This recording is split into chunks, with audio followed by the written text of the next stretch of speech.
Qui est le plus grand, Dieu ou la Bible? Quelle est la relation entre Dieu et la Bible?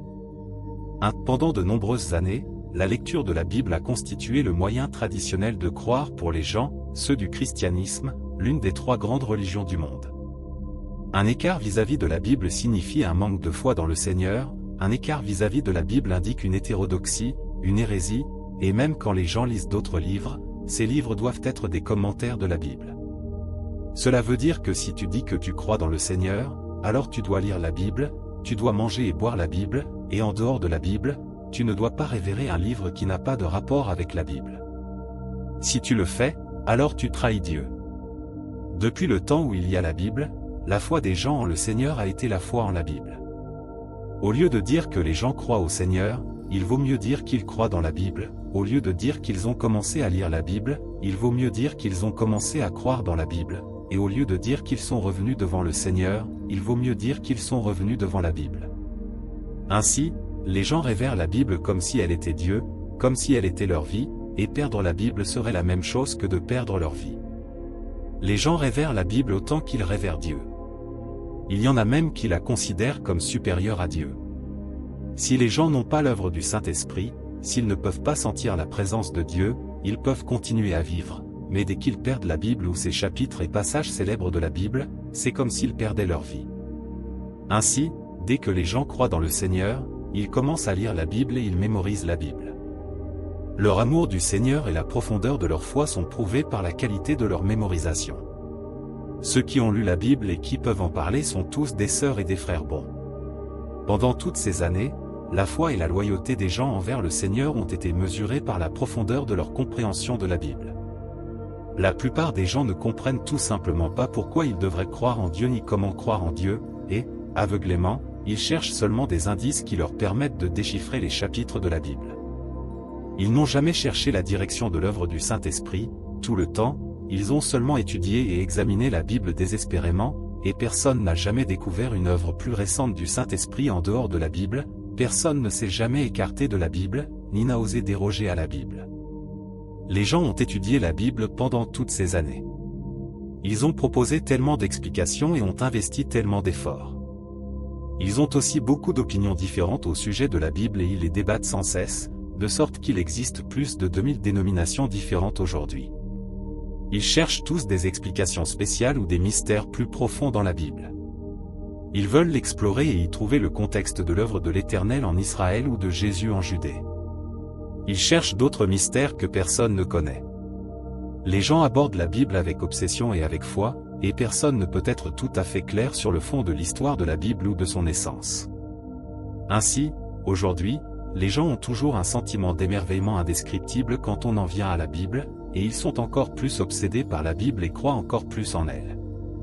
Aujourd'hui, tous veulent trouver les prophéties de l'œuvre des derniers jours dans la Bible, ils veulent découvrir quelle est l'œuvre de Dieu dans les derniers jours, et quels sont les signes pour les derniers jours.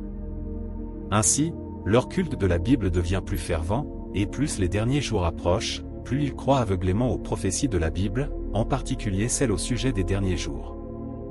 Avec une telle croyance aveugle dans la Bible, avec une telle confiance dans la Bible, ils n'ont aucune envie de chercher l'œuvre du Saint-Esprit. Selon les conceptions des gens, seule la Bible peut apporter l'œuvre du Saint-Esprit, seulement dans la Bible peuvent-ils trouver les traces de Dieu, seulement dans la Bible sont cachés les mystères de l'œuvre de Dieu, seule la Bible peut clarifier tout ce qui est de Dieu et toute son œuvre, aucun autre livre ou aucune autre personne ne peut faire cela, la Bible peut apporter l'œuvre du ciel sur la terre et la Bible peut inaugurer et conclure les ères. Ces conceptions dérobent aux gens toute inclination à chercher l'œuvre du Saint-Esprit. Et donc, peu importe l'aide que fut la Bible pour les gens dans le passé, elle est devenue un obstacle à l'œuvre récente de Dieu. Sans la Bible, les gens pourraient chercher les traces de Dieu ailleurs. Aujourd'hui, cependant, ces traces ont été contrôlées par la Bible, et l'expansion de son œuvre récente est devenue doublement difficile, et une lutte acharnée. Tout cela provient des chapitres et des passages célèbres de la Bible, et provient aussi des diverses prophéties de la Bible. La Bible est devenue une idole dans l'esprit des gens, une énigme dans leur cerveau, et ils sont tout simplement incapables de croire que Dieu peut œuvrer en dehors de la Bible, que les gens peuvent trouver Dieu en dehors de la Bible, encore moins sont-ils capables de croire que Dieu pourrait déroger à la Bible au cours de l'œuvre finale et recommencer à zéro. Cela est impensable pour les gens, ils ne peuvent pas y croire ni l'imaginer. La Bible est devenue un grand obstacle à l'acceptation de la nouvelle œuvre de Dieu par les gens et a compliqué l'expansion de cette nouvelle œuvre. 2. Aujourd'hui, les gens croient que la Bible est Dieu et que Dieu est la Bible. Ainsi, ils croient aussi que toutes les paroles de la Bible sont les seules paroles de Dieu et qu'elles ont toutes été prononcées par Dieu. Ceux qui croient en Dieu pensent même que les 66 livres de l'Ancien et du Nouveau Testament, bien qu'ayant été écrits par des hommes, furent dictés sous l'inspiration de Dieu et qu'ils sont une archive des déclarations du Saint-Esprit. Cela est une compréhension erronée des hommes et n'est pas complètement en accord avec les faits. En fait, à l'exception des livres de la prophétie, la plus grande partie de l'Ancien Testament est un document historique. Certaines des épîtres du Nouveau Testament proviennent de l'expérience des gens et certaines viennent de l'éclairage du Saint-Esprit. Les épîtres pauliniennes, par exemple, sont nées du travail d'un homme, elles sont toutes le résultat de l'éclairage du Saint-Esprit, elles ont été écrites pour les églises et elles étaient des paroles d'exhortation et d'encouragement pour les frères et sœurs des églises. Elles ne sont pas des paroles prononcées par le Saint-Esprit. Paul ne pouvait pas parler au nom du Saint-Esprit. Il n'était pas un prophète, encore moins avait-il les visions qu'a eues Jean. Ces épîtres furent écrites pour les églises d'Éphèse, de Philadelphie, de Galatie, et pour d'autres églises. Si les gens considèrent que des épîtres ou des paroles comme celles de Paul sont les paroles du Saint-Esprit, et qu'ils les révèrent comme Dieu, alors on peut seulement dire qu'ils manquent de discernement. Pour parler sans détour, n'est-ce pas simplement un blasphème? Comment un homme peut-il parler au nom de Dieu? Et comment les gens pourraient-ils se prosterner devant l'archive de ces épîtres et les paroles qu'il a prononcées comme si elles étaient un livre saint ou un livre céleste? Les paroles de Dieu pourraient-elles être prononcées nonchalamment par un homme? Comment un homme pourrait-il parler au nom de Dieu?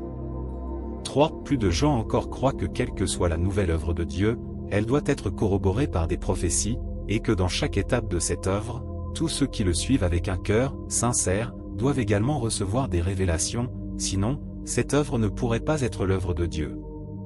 Ce n'est déjà pas une tâche facile pour l'homme de connaître Dieu. Considérant en plus le cœur absurde de l'homme et sa nature rebelle, suffisante et prétentieuse, il lui est d'autant plus difficile d'accepter la nouvelle œuvre de Dieu. L'homme n'accorde pas non plus un examen minutieux à la nouvelle œuvre de Dieu ni ne l'accepte avec humilité, l'homme adopte plutôt une attitude de mépris en attendant les révélations et les conseils de Dieu. N'est-ce pas le comportement de ceux qui se rebellent contre Dieu et s'opposent à lui? Comment de tels hommes peuvent-ils gagner l'approbation de Dieu? 4. En son temps, Jésus a conduit les Juifs et tous ceux qui le suivaient selon l'œuvre du Saint-Esprit en lui en ce temps-là. Il n'a pas établi la Bible comme base de ce qu'il faisait, mais a parlé selon son œuvre. Il n'a pas prêté attention à ce que disait la Bible ni n'a cherché dans la Bible un chemin sur lequel menaient ses disciples. Dès qu'il a commencé à œuvrer, il a parlé du chemin de la repentance, un mot qui n'est jamais mentionné dans les prophéties de l'Ancien Testament. Non seulement n'a-t-il pas agi selon la Bible, mais il a ouvert un nouveau chemin et a fait une nouvelle œuvre. Il n'a jamais fait référence à la Bible dans sa prédication. Pendant l'ère de la loi, personne n'avait jamais accompli ces miracles de guérison des malades et d'expulsion des démons. De même, son œuvre, ses enseignements, et l'autorité et le pouvoir de ses paroles étaient au-delà des capacités de tout homme durant l'ère de la loi. Jésus a simplement fait sa nouvelle œuvre, et même si beaucoup de gens le condamnèrent en utilisant la Bible, utilisant l'Ancien Testament pour le crucifier même, son œuvre surpassait l'Ancien Testament. S'il n'en était pas ainsi, pourquoi les gens l'ont-ils cloué sur la croix? N'est-ce pas parce que l'Ancien Testament ne dit rien de son enseignement, de sa capacité de guérir les malades et de chasser les démons? Son œuvre consistait à ouvrir un nouveau chemin, non de volontairement entrer en conflit à propos de la Bible ou de volontairement mettre l'Ancien Testament de côté. Il est tout simplement venu faire son ministère, apporter la nouvelle œuvre à ceux qui l'attendaient et le cherchaient. Il n'est pas venu expliquer l'Ancien Testament ou confirmer l'œuvre de l'Ancien Testament. Son œuvre n'avait pas pour but de permettre à l'ère de la loi de continuer à se développer, car son œuvre ne cherchait pas à se fonder sur la Bible. Jésus est tout simplement venu faire l'œuvre qu'il devait faire. Ainsi, il n'a pas expliqué les prophéties de l'Ancien Testament, et il n'a pas œuvré selon les paroles de l'ère de la loi de l'Ancien Testament. Il a ignoré l'Ancien Testament. Il ne s'est pas soucié de savoir si celui-ci confirmait ou non son œuvre, ni ne s'est intéressé à ce que les autres connaissaient de son œuvre ou s'ils le condamnaient. Il a simplement continué à faire l'œuvre qu'il devait faire, même si beaucoup de gens utilisaient les prévisions des prophètes de l'Ancien Testament pour le condamner. Pour les gens, il semblait que son œuvre n'avait aucune base. Une bonne partie de son œuvre était en contradiction avec l'Ancien Testament. Cela n'était-il pas une erreur de la part de l'homme?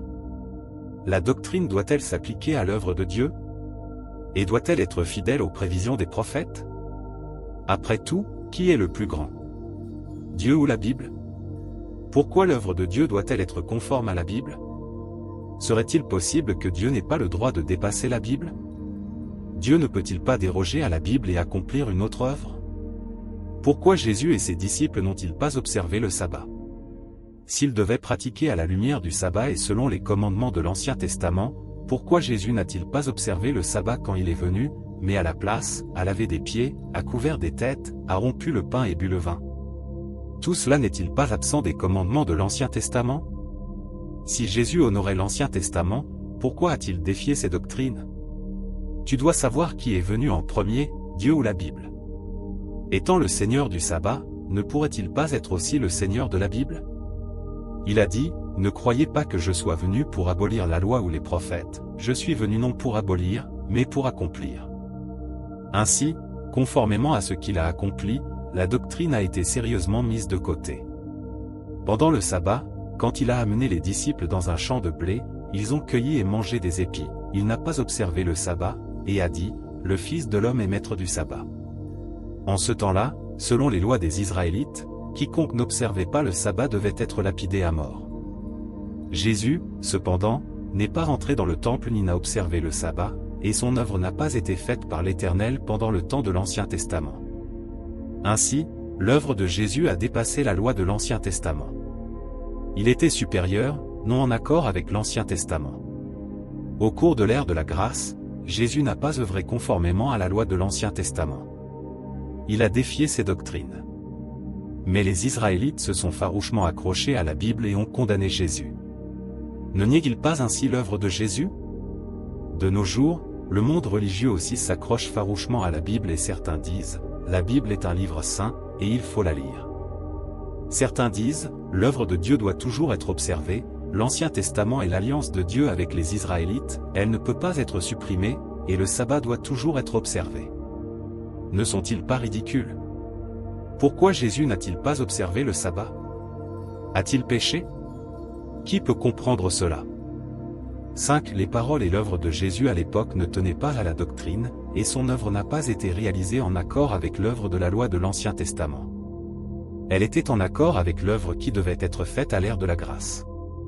Il a fait ses efforts en fonction de l'œuvre qu'il avait commencée, selon son propre plan et son ministère, il n'a pas œuvré conformément à la loi de l'Ancien Testament.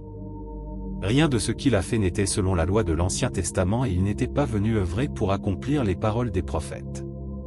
Chaque étape de l'œuvre de Dieu n'a pas été faite expressément dans le but d'accomplir les prédictions des anciens prophètes, et il n'est pas venu pour se conformer à la doctrine ou pour délibérément réaliser les prédictions des anciens prophètes.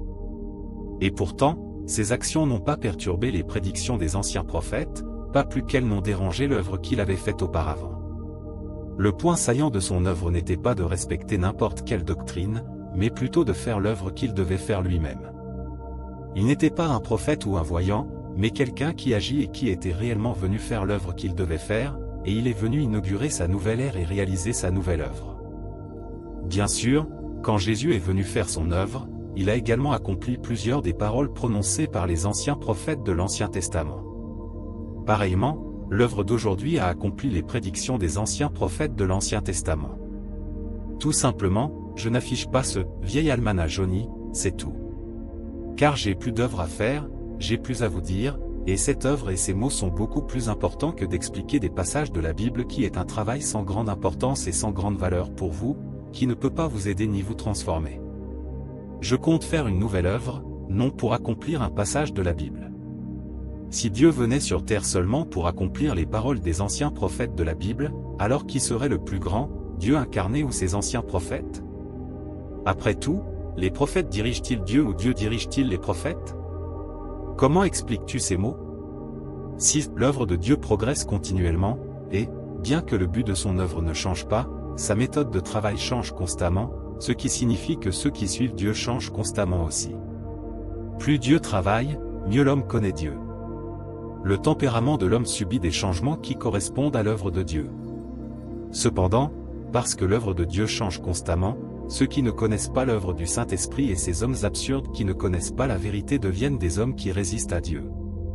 L'œuvre de Dieu n'est absolument jamais conforme aux notions de l'homme, car son œuvre est toujours nouvelle, jamais ancienne, et il ne répète jamais l'œuvre du passé, mais fonce plutôt, accomplissant une œuvre inédite. Comme Dieu ne répète pas son œuvre et que l'homme juge toujours l'œuvre de Dieu aujourd'hui sur la base de son œuvre du passé, il est devenu extrêmement difficile pour Dieu de mener à bien chaque étape de l'œuvre de la nouvelle ère. L'homme a beaucoup trop de difficultés. Il est trop conservateur dans sa pensée. Personne ne connaît l'œuvre de Dieu, mais tous la délimitent. Quand il quitte Dieu, l'homme perd la vie, la vérité et les bénédictions de Dieu, pourtant il n'accepte pas non plus la vie, la vérité, encore moins les plus grandes bénédictions que Dieu accorde à l'humanité.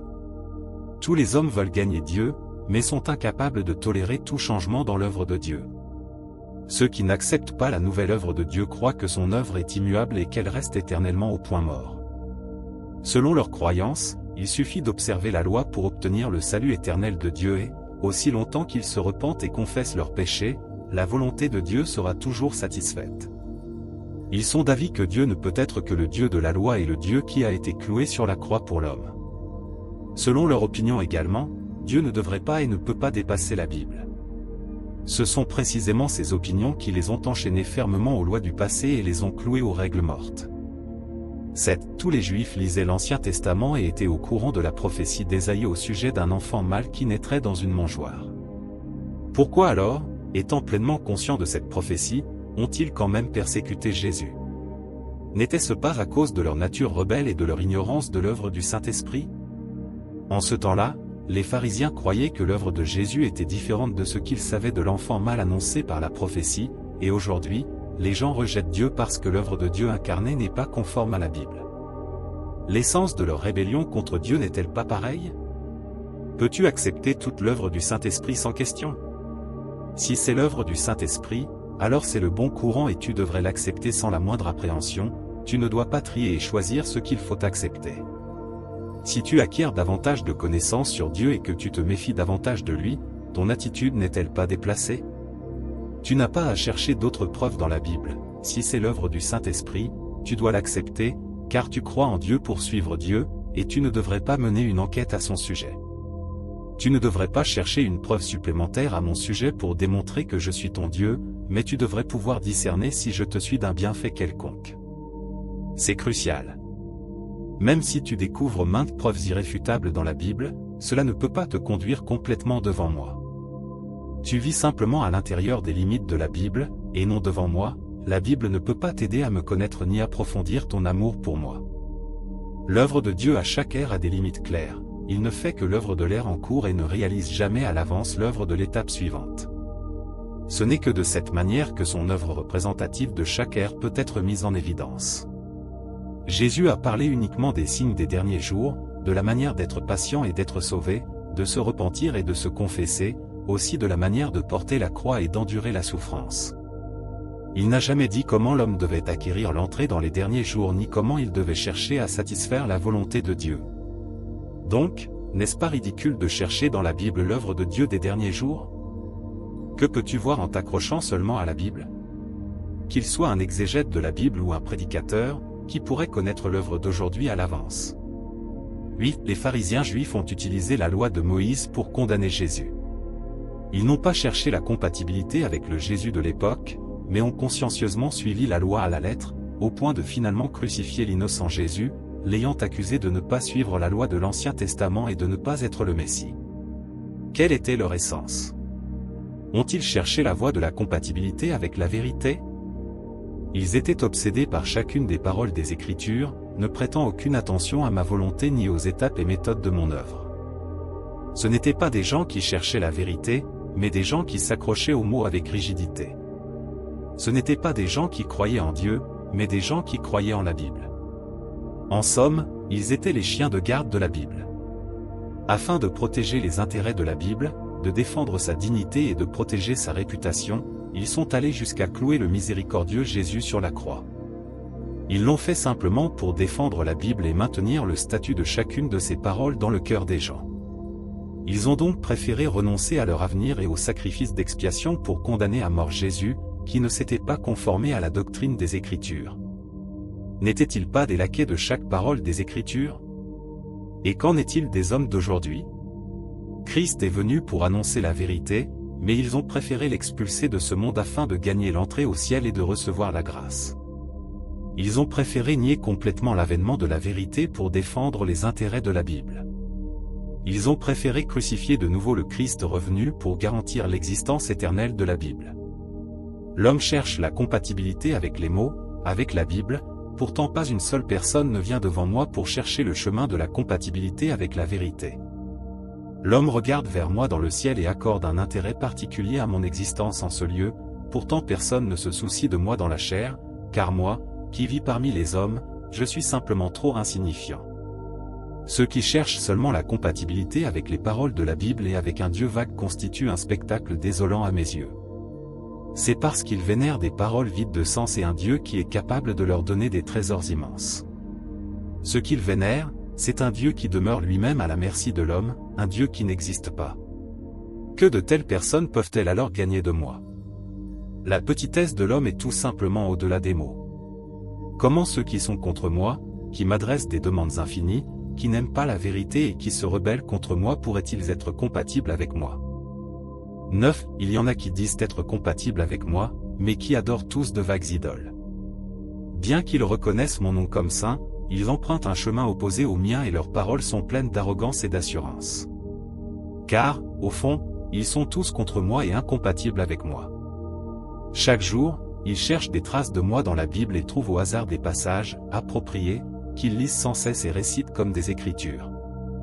Ils ne savent pas comment être compatibles avec moi, ni ce qu'être en inimitié envers moi signifie. Ils se contentent de lire les Écritures aveuglément. Ils restreignent au sein de la Bible un Dieu vague qu'ils n'ont jamais vu et qu'ils sont incapables de voir. Ils la sortent pour la regarder pendant leur temps libre. Ils ne croient en mon existence que dans le cadre de la Bible. Pour eux, je suis identique à la Bible, sans la Bible, je n'existe pas et, sans moi, la Bible n'existe pas. Ils ne prêtent aucune attention à mon existence ni à mes actions, mais accordent plutôt une attention soutenue et particulière à chacune des paroles des Écritures. Beaucoup d'entre eux pensent même que je ne devrais pas faire ce que je veux faire, à moins que ce ne soit prédit dans les Écritures. Ils accordent trop d'importance aux Écritures. On peut dire qu'ils donnent trop d'importance aux paroles et aux expressions, au point de mesurer chaque parole que je prononce et de me condamner en s'appuyant sur chaque verset de la Bible. Ils ne recherchent pas la voie de la compatibilité avec moi, ni de la compatibilité avec la vérité, mais plutôt celle de la compatibilité avec les paroles de la Bible. Ils croient que tout ce qui ne se conforme pas à la Bible n'est pas mon œuvre, sans exception. De tels hommes ne sont-ils pas les fidèles descendants des pharisiens?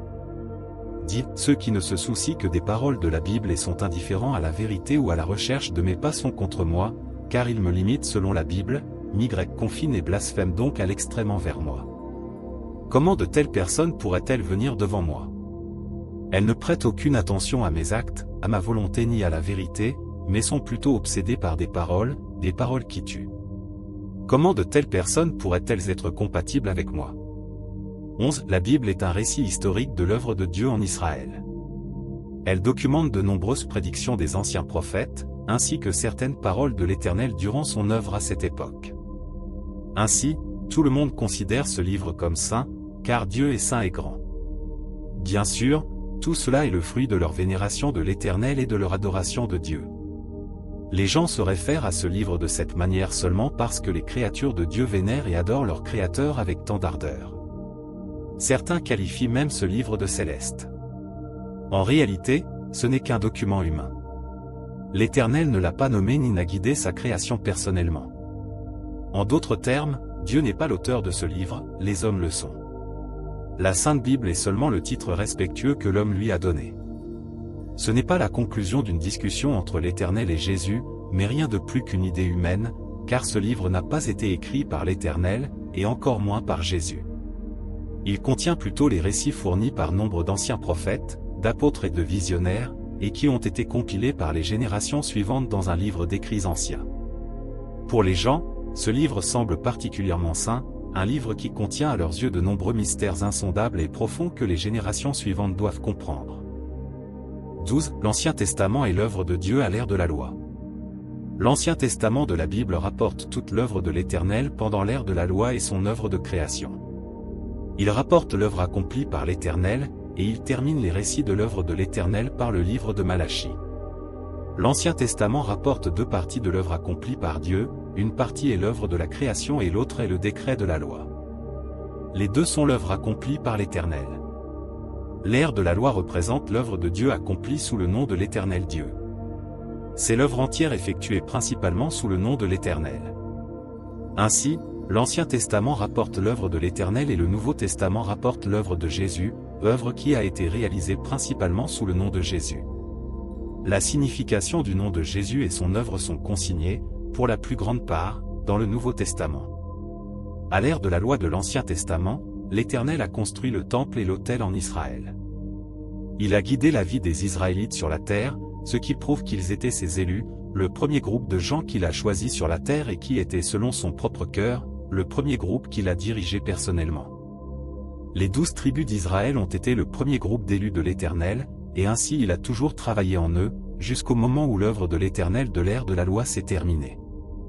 La deuxième étape de l'œuvre a été l'œuvre de l'ère de la grâce du Nouveau Testament et a été réalisée au sein du peuple juif, au sein d'une des 12 tribus d'Israël.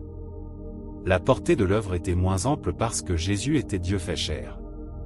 Jésus a œuvré seulement dans le pays de Judée et pendant seulement 3 ans et demi, ainsi, ce qui est inclus dans le Nouveau Testament est loin de pouvoir dépasser le volume de l'œuvre figurant dans l'Ancien Testament. L'œuvre de Jésus à l'ère de la grâce est principalement rapportée dans les 4 évangiles. Le chemin emprunté par les gens de l'ère de la grâce les a conduits aux changements les plus superficiels de leur tempérament de vie, dont la plupart sont rapportés dans les épîtres. 13. Les évangiles du Nouveau Testament furent écrits 20 à 30 ans après que Jésus fut crucifié. Avant cela, le peuple d'Israël ne lisait que l'Ancien Testament. Autrement dit, au début de l'ère de la grâce, les gens lisaient l'Ancien Testament. Le Nouveau Testament est seulement apparu au cours de l'ère de la grâce. Le Nouveau Testament n'existait pas quand Jésus est vrai, après qu'il fut ressuscité et monté au ciel, les gens ont mis son œuvre par écrit. C'est alors que les 4 évangiles, les épîtres de Paul et de Pierre, ainsi que le livre de l'Apocalypse furent écrits. Plus de 300 ans après que Jésus fut monté au ciel, les générations suivantes ont rassemblé ces documents de manière sélective, et ce n'est qu'alors qu'est né le Nouveau Testament de la Bible. Le Nouveau Testament fut complété après ce travail, il n'existait pas auparavant. On peut dire que ce qu'ils ont écrit était selon leur niveau d'éducation et selon leur qualité humaine. Ils ont documenté les expériences des hommes, et chacun avait sa propre manière de documenter et de connaître, et chaque documentation était différente. Ainsi, si tu adores la Bible comme Dieu, tu es extrêmement ignorant et stupide. 14. Ce qui est rapporté dans la Bible est limité et ne peut pas représenter toute l'œuvre de Dieu. Les 4 évangiles ont moins d'une centaine de chapitres au total qui racontent un nombre limité d'événements, tels que Jésus maudissant le figuier, Pierre reniant Jésus 3 fois, Jésus apparaissant aux disciples après sa crucifixion et sa résurrection, l'enseignement sur le jeûne, la prière, le divorce, la naissance et la généalogie de Jésus, le choix des disciples par Jésus, etc. Cependant, les hommes les valorisent comme des trésors, les comparant même avec l'œuvre d'aujourd'hui. Ils croient même que toute l'œuvre que Jésus a accomplie dans sa vie n'atteignait qu'une certaine quantité, comme si Dieu n'était capable de faire que cela et rien de plus. N'est-ce pas absurde ? 15. En lisant la Bible, les gens peuvent aussi découvrir de nombreux chemins de vie qu'on ne trouve pas dans d'autres livres. Ce sont les chemins de vie de l'œuvre du Saint-Esprit, vécus par les prophètes et les apôtres dans les siècles passés. Nombre de paroles sont précieuses et peuvent fournir aux gens ce dont ils ont besoin. Ainsi, tout le monde aime lire la Bible. Tellement de choses restant cachées dans la Bible, les gens la considèrent différemment des écrits des grands personnages spirituels. La Bible est un récit et un recueil des expériences et des connaissances des gens qui ont servi l'Éternel et Jésus dans l'ancienne et la nouvelle ère. Les générations suivantes ont pu en tirer beaucoup d'éclairage et d'illumination, ainsi que des chemins de pratique. La Bible a plus de valeur que les écrits de tout grand personnage spirituel parce que tous les écrits de ces personnages sont fondés sur la Bible, toutes leurs expériences proviennent de la Bible et tous expliquent la Bible. Bien que les gens puissent être nourris par les livres d'un grand personnage spirituel, ils révèrent donc toujours la Bible, car elle leur semble de si grande valeur et si profonde. même si elle rassemble certains livres des paroles de vie, tels que les épîtres pauliniennes et pétriniennes, et si les gens peuvent être nourris et soutenus par ces livres, ils sont quand même dépassés et appartiennent à l'ère ancienne. Peu importe la valeur de ces livres, ils ne conviennent qu'à une certaine période et ne sont pas éternels. L'œuvre de Dieu est en progression constante. Elle ne peut pas simplement s'arrêter à l'époque de Paul et de Pierre ou rester éternellement à l'ère de la grâce, dans laquelle Jésus a été crucifié. Ainsi, ces livres ne conviennent qu'à l'ère de la grâce, non à l'ère du règne des derniers jours. Ils ne peuvent servir qu'aux croyants de l'ère de la grâce, non au sein de l'ère du règne. Peu importe leur valeur, ils sont dépassés. Il en est de même avec l'œuvre de création de l'Éternel ou avec son œuvre en Israël, peu importe la grandeur de cette œuvre, elle deviendrait tout de même dépassée et le temps de sa fin viendrait.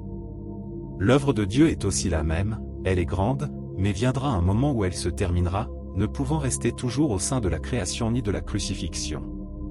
Peu importe que l'œuvre de la crucifixion ait été si convaincante, peu importe qu'elle ait été efficace dans la défaite de Satan, après tout, une œuvre reste une œuvre et les airs ne sont que des airs. L'œuvre ne peut pas toujours garder le même fondement et le temps n'est pas immuable, car il y eut la création et il doit y avoir les derniers jours. C'est inévitable. Ainsi, aujourd'hui, les paroles de vie dans le Nouveau Testament, les épîtres des apôtres et les 4 évangiles sont devenus des livres historiques, des documents dépassés. Comment ces documents dépassés pourraient-ils conduire les gens à la nouvelle ère? Peu importe qu'ils puissent donner la vie aux gens ou les mener à la croix, ne restent-ils pas dépassés? Ne sont-ils pas dénués de valeur? 16. La Bible n'est rien de plus qu'un récit historique de l'œuvre de Dieu et un témoignage des 2 étapes précédentes de son œuvre. Elle ne t'offre aucune compréhension des objectifs de l'œuvre de Dieu. Quiconque a lu la Bible sait qu'elle documente les 2 étapes de l'œuvre de Dieu pendant l'ère de la loi et l'ère de la grâce. L'Ancien Testament raconte l'histoire d'Israël et l'œuvre de l'Éternel depuis la création jusqu'à la fin de l'ère de la loi. Le Nouveau Testament relate l'œuvre de Jésus sur terre, ce qui correspond aux 4 évangiles, et le travail de Paul. Ne sont-ils pas des documents historiques? Ils rappellent des choses du passé aujourd'hui et sont donc des documents historiques. Qu'importe leur véracité ou leur réalité, ils restent historiques. L'histoire ne peut pas répondre au présent, car Dieu ne contemple pas l'histoire. Ainsi, si tu comprends seulement la Bible et non l'œuvre que Dieu a l'intention d'accomplir aujourd'hui et que tu crois en Dieu sans chercher l'œuvre du Saint-Esprit, alors tu ne comprends pas ce que chercher Dieu signifie. Si tu lis la Bible afin d'étudier l'histoire d'Israël, à la recherche de l'histoire de la création de tous les cieux et de la terre par Dieu, alors tu ne crois pas en Dieu. Or, aujourd'hui, puisque tu crois en Dieu et cherches la vie, puisque tu cherches à le connaître lui, et non des lettres et des doctrines mortes, puisque tu ne cherches pas à comprendre l'histoire, tu dois chercher la volonté de Dieu actuelle et la direction de l'œuvre du Saint-Esprit. Si tu étais un archéologue, tu pourrais lire la Bible, mais tu n'en es pas un. Tu fais partie de ceux qui croient en Dieu et tu ferais mieux de chercher la volonté de Dieu actuelle. 17. Si tu veux voir l'œuvre de l'ère de la loi, voir comment les Israélites ont suivi le chemin de l'Éternel, alors tu dois lire l'Ancien Testament. Si tu veux comprendre l'œuvre de l'ère de la grâce, alors tu dois lire le Nouveau Testament. Mais comment peux-tu voir l'œuvre des derniers jours? Tu dois accepter la direction du Dieu d'aujourd'hui et entrer dans l'œuvre d'aujourd'hui, car c'est une nouvelle œuvre et personne ne l'a écrite à l'avance dans la Bible. Aujourd'hui, Dieu est devenu chair et a choisi d'autres élus en Chine. Dieu œuvre dans ces gens, il continue son œuvre sur la terre, continue l'œuvre de l'ère de la grâce. L'œuvre d'aujourd'hui est un chemin que l'homme n'a jamais foulé et une voie que personne n'a jamais vue. C'est une œuvre qui n'a jamais été faite auparavant, c'est l'œuvre de Dieu la plus récente sur la terre. Ainsi, une œuvre qui n'a jamais été faite auparavant n'est pas dans l'histoire, car le présent est le présent et n'est toujours pas devenu le passé.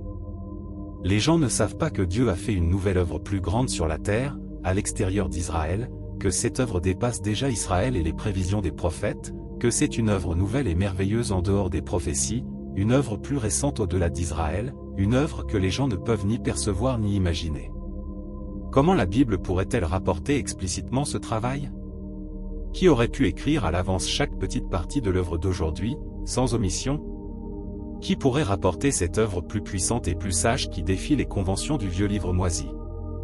L'œuvre d'aujourd'hui ne fait pas partie de l'histoire, et ainsi, si tu veux emprunter le nouveau chemin d'aujourd'hui, alors tu dois sortir de la Bible, tu dois dépasser les livres prophétiques ou historiques dans la Bible. Alors seulement pourras-tu parcourir correctement le nouveau chemin, et alors seulement pourras-tu entrer dans le nouveau royaume et la nouvelle œuvre. Tu dois comprendre pourquoi, aujourd'hui, il t'est demandé de ne pas lire la Bible, pourquoi il existe une autre œuvre distincte de la Bible, pourquoi Dieu ne cherche pas de nouvelles pratiques plus détaillées dans la Bible et pourquoi une plus grande œuvre existe à l'extérieur de la Bible. Vous devez comprendre tout cela. 18. Pour Dieu, il est permis d'avoir un nouveau début pendant la majeure partie de la nouvelle œuvre qu'il veut faire et les nouvelles paroles qu'il veut dire. Une fois qu'il commence quelque chose, il ne mentionne plus son œuvre antérieure ni ne la poursuivit. Parce que Dieu détient ses principes dans son œuvre, quand il décide de commencer une nouvelle œuvre, c'est quand il veut impliquer le genre humain dans une nouvelle étape de son œuvre et quand son œuvre entrera dans une phase supérieure. Si le peuple continue d'agir selon les vieux énoncés ou les vieilles règles et continue de s'y accrocher, il ne se rappellera pas cela et ne l'approuvera pas. C'est parce qu'il a déjà entamé une nouvelle œuvre et est entré dans une nouvelle phase de son œuvre. Quand il initie sa nouvelle œuvre, il apparaît à l'humanité avec une image totalement nouvelle, depuis un angle complètement différent et d'une manière parfaitement inhabituelle afin que le peuple puisse distinguer différents aspects de son tempérament et de ce qu'il a et est. C'est l'un de ses objectifs dans sa nouvelle œuvre. Dieu ne s'accroche pas aux choses passées ou n'emprunte pas de chemin battu. Quand il travaille et qu'il s'exprime, il n'est pas aussi inaccessible que les gens l'imaginent. Avec Dieu, tout est liberté et émancipation, il n'y a pas d'interdiction, pas de contrainte, ce qu'il apporte à l'humanité n'est que liberté et libération. Il est un Dieu vivant, un Dieu qui réellement, véritablement existe. Il n'est pas une marionnette ou un personnage d'argile et il est totalement différent des idoles que les gens adulent et vénèrent. Il est vivant et vif, ce que ses paroles et son œuvre apportent à l'humanité n'est que vie et lumière, liberté et libération, parce qu'il détient la vérité, la vie et le chemin. Il n'est limité par rien dans son œuvre.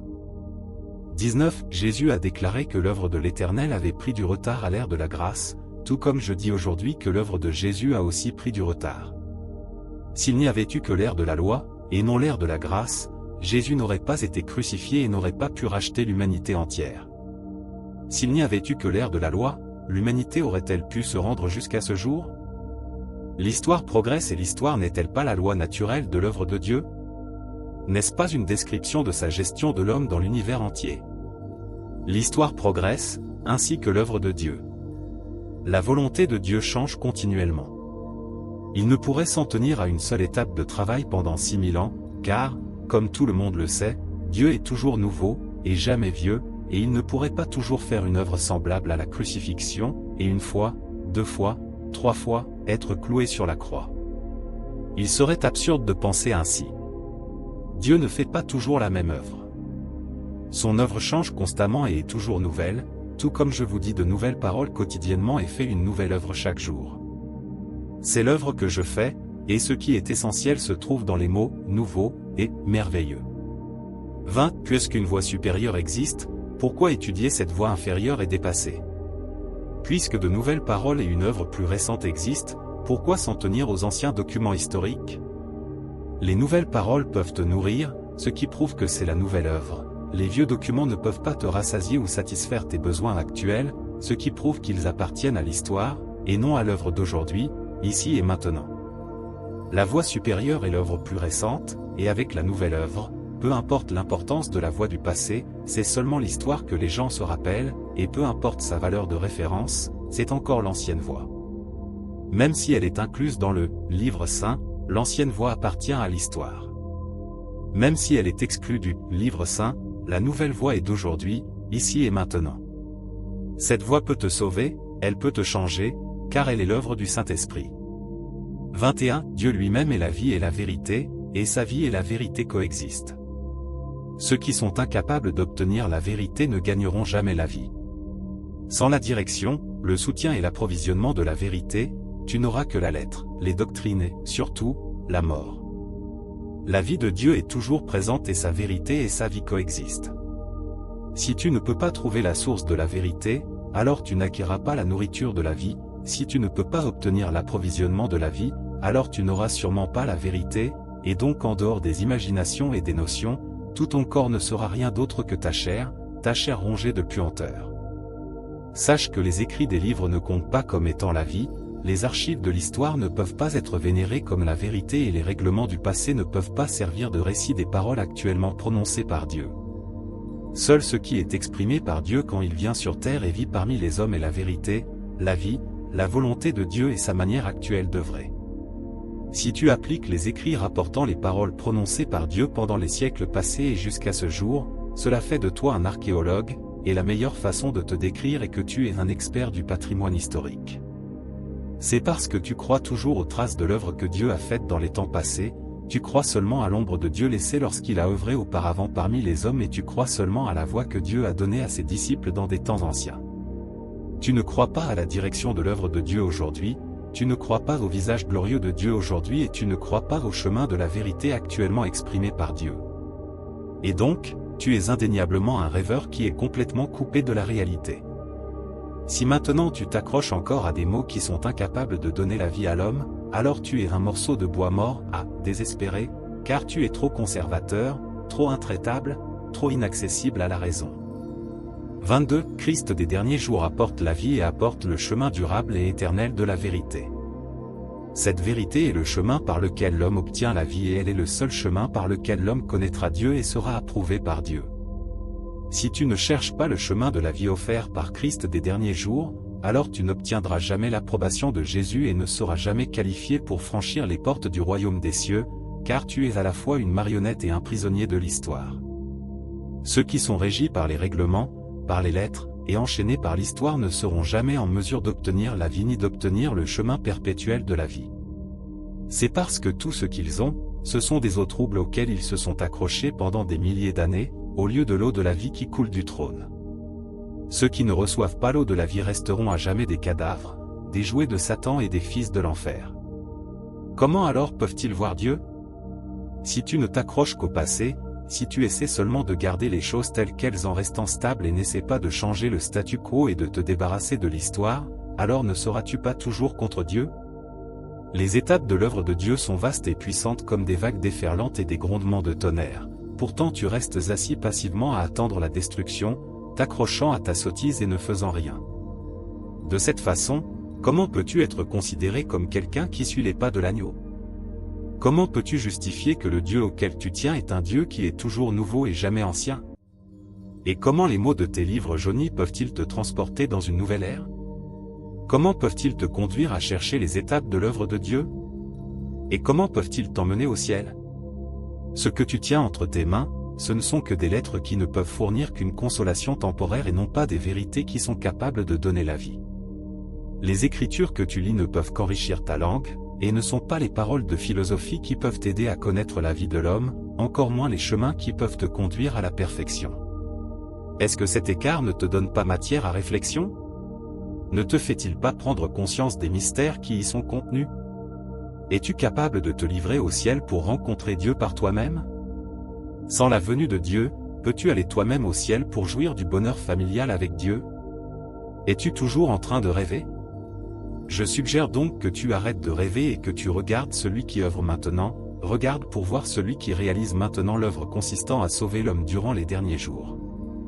Si tu ne le fais pas, tu n'obtiendras jamais la vérité et n'obtiendras jamais la vie. 23. Si vous utilisez vos propres notions pour mesurer et délimiter Dieu, comme si Dieu était une statue d'argile immuable, et si vous délimitez complètement Dieu à l'intérieur des paramètres de la Bible et l'enfermez à l'intérieur d'un périmètre de travail limité, alors cela prouve que vous avez condamné Dieu. Parce que les Juifs, à l'ère de l'Ancien Testament, ont pris Dieu pour une idole de forme figée qu'ils gardaient dans leur cœur, comme si Dieu pouvait n'être appelé que le Messie et que seul celui qui était appelé le Messie pouvait être Dieu, et parce que l'humanité servait et adorait Dieu comme s'il était une statue d'argile, sans vie, ils ont cloué le Jésus de cette époque sur la croix, le condamnant à mort. Le Jésus innocent a ainsi été condamné à mort. Dieu n'était coupable d'aucune offense, pourtant l'homme a refusé de l'épargner et a insisté pour qu'il soit condamné à mort, et donc Jésus a été crucifié.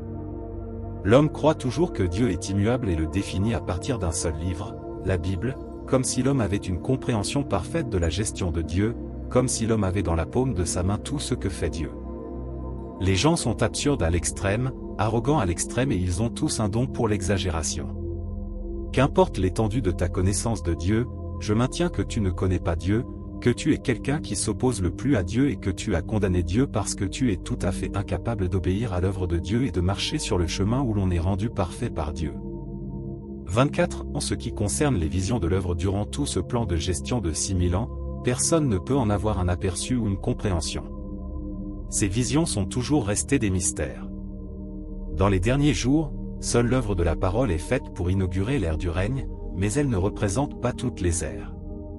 Les derniers jours ne sont pas plus que les derniers jours et pas plus que l'ère du règne et ils ne représentent pas l'ère de la grâce ou l'ère de la loi. Les derniers jours ne sont que le temps où toute l'œuvre du plan de gestion de 6000 ans vous est révélée. C'est le dévoilement du mystère. Aucun homme ne peut dévoiler ce genre de mystère. Peu importe la compréhension que les hommes ont de la Bible, elle ne reste rien de plus que des mots, car les hommes ne comprennent pas l'essence de la Bible. Quand les hommes lisent la Bible, ils peuvent comprendre quelques vérités, expliquer certains mots ou soumettre quelques passages et citations célèbres à leur examen insignifiant, mais ils ne seront jamais en mesure de dégager le sens de ces paroles, car les hommes ne voient que des paroles sans vie, et non les scènes de l'œuvre de l'Éternel et de Jésus, et les hommes sont incapables de percer le mystère de cette œuvre. Par conséquent, le mystère du plan de gestion de 6000 ans est le plus grand mystère, le plus profondément caché et tout à fait incompréhensible par l'homme. Personne ne peut directement comprendre la volonté de Dieu sauf si Dieu l'explique lui-même aux hommes et leur en révèle le sens, sinon, elle restera à jamais une énigme et un mystère scellé pour les hommes. Oublions les hommes du monde religieux. Si l'on ne vous avait pas renseigné aujourd'hui, vous ne comprendriez pas non plus. Cette œuvre de 6000 ans est plus mystérieuse que toutes les prophéties des prophètes. Elle est le plus grand mystère depuis la création jusqu'à présent, et aucun des prophètes à travers les âges n'a jamais été en mesure de le comprendre, car ce mystère n'est dévoilé que dans l'ère de la fin et n'a jamais été révélé auparavant. Si vous pouvez comprendre ce mystère et pouvez le recevoir en son intégralité, toutes les personnes religieuses seront vaincues par ce mystère. Il n'y a que cela qui soit la plus grande des visions, ce que l'homme désire le plus ardemment comprendre, mais aussi ce qui est le moins clair pour lui.